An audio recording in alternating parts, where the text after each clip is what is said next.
Consulate पे, वहां पर एक अटैक हुआ था। ये अब तक पुष्टि, अब तक ये तकरीबन मई की बात है अगर मैं ठीक से याद करूं तो, अब तक ये पुष्टि थी। ईरानी आईआरजी रेवोल्यूशनरी गार्ड भी उसमें मारे गए थे, इसकी पुष्टि हो नहीं पाई थी।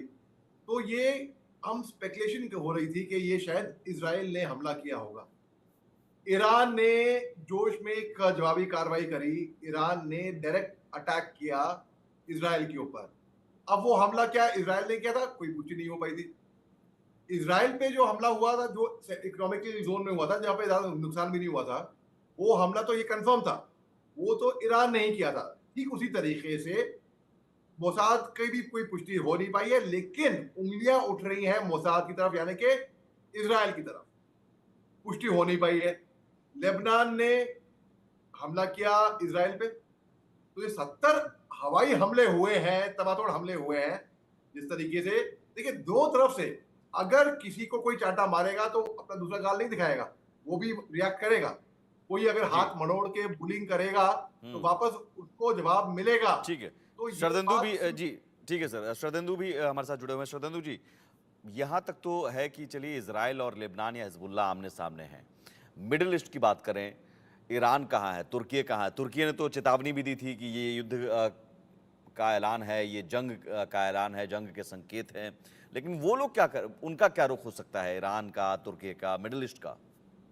देखिए, जहां तक मिडिल ईस्ट के बहुत सारे कंट्रीज का सवाल है, वो सारे के सारे अपने नेशनल इंटरेस्ट को मद्देनजर रख रहे हैं। सिर्फ एक देश है जो खुल के हिजबुल्लाह की, हुतीज की और हमास की मदद कर रहा है, वो है ईरान। ईरान कहीं ना कहीं इसमें पूरे युद्ध को एक शेप देता हुआ नजर आ रहा है, और आज से नहीं, 7 अक्टूबर के बाद से ही उसने इस तरीके की संरचना की है। और जिस तरीके से आर्मिंग की गई है हमास की, उसमें आईआरजीसी और ईरान का डायरेक्ट इन्वॉल्वमेंट है, इसमें कोई दो राय नहीं है। लेकिन बाकी कंट्री है, देखिए देखिए, टर्की का रोल बड़ा अजीब सा है। वो मौके का फायदा उठाने वाले रोल में कहीं ना कहीं जा रहा है। एक तरफ तो वो नाटो का सदस्य है, और दूसरी तरफ वो मुस्लिम यूनिटी की बात करके ऐसे स्टेटमेंट देते हैं, लेकिन ग्राउंड पे कोई एक्शन उनका होता हुआ नजर नहीं आता है। तो इसलिए तुर्की पूरे सिचुएशन का एडवांटेज लेके वो ऑटोमन एम्पायर वाली लाइन में सोच रहे हैं कि शायद वो उसको स्टैब्लिश कर लेंगे, लेकिन उसके लिए आपको ग्राउंड पे एक्शन करना पड़ेगा। आपको एक सॉलिडारिटी दिखाना पड़ेगा।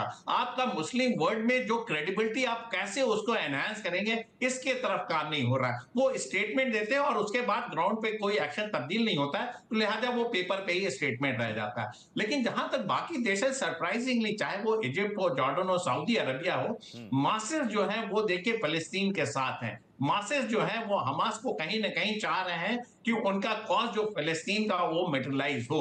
लेकिन सियासतदार जितने हैं वो पूरे के पूरे अमेरिका के साथ लामबंद है, वो खुल के सामने नहीं आ रहे हैं। ये सबसे बड़ी त्रासदी है इस रीजन की। अगर पूरा मुस्लिम वर्ल्ड या मिडिल ईस्ट के कंट्री खुल के सामने बोलते हैं तो फलस्तीन का हक उनको जरूर मिलेगा, लेकिन ऐसा होता नहीं दिख रहा है, क्योंकि ये सबके अपने सेल्फ इंटरेस्ट है। ईरान डायरेक्ट इन्वॉल्व हो सकता था अगर वो अपना न्यूक्लियर प्लान गिव अप कर देता है, लेकिन कहीं ना कहीं उसको डर है कि उसके जितने न्यूक्लियर इंस्टॉलेशन है, अगर वो खुल के वॉर में आए तो वो स्ट्राइक किया जाएगा। अब मेरा मानना है कि इसराइल की मंशा जो है, युद्ध को इतना भड़का दो कि ईरान डायरेक्टली इस युद्ध में इन्वॉल्व हो जाए, और इसराइल और अमेरिका को एक वजह मिल जाए जिससे वो उनके न्यूक्लियर प्लांट, उनके वॉर वेजिंग मशीनरी, उनका इंफ्रास्ट्रक्चर को तबाह कर सकें। ये ओवरऑल प्लान पे काम करें। लिहाजा इसी वजह से हमास से अब शिफ्ट हुआ है हिजबुल्लाह पे। हिजबुल्लाह के तहत वो देखिए लेबनान पे स्ट्राइक कर रहे हैं। लेबनान के पॉपुलेशन को उन्होंने डिवाइड कर दिया है, आधा आधा, कुछ हिजबुल्लाह के अगेंस्ट है, कुछ हिजबुल्लाह के साथ है, और कहीं ना कहीं सीरिया को भी वो टारगेट कर रहे हैं। तो एक बहुत बड़ा गेम प्लान चल रहा है, लेकिन डायरेक्ट इन्वॉल्वमेंट कोई नहीं हो रहा है। इसके पीछे अमेरिका का एक भय है, इजराइल की जो मिलिट्री पावर है उससे कहीं ना कहीं डर बना हुआ है, और सब अपने अपने सेल्फ इंटरेस्ट में लगे हुए हैं। मेरा मानना है कि अगर फिलिस्तीन को अपने कॉज को पूरी तरीके से इंप्लीमेंट कराना है तो एक सॉलिडारिटी होनी चाहिए।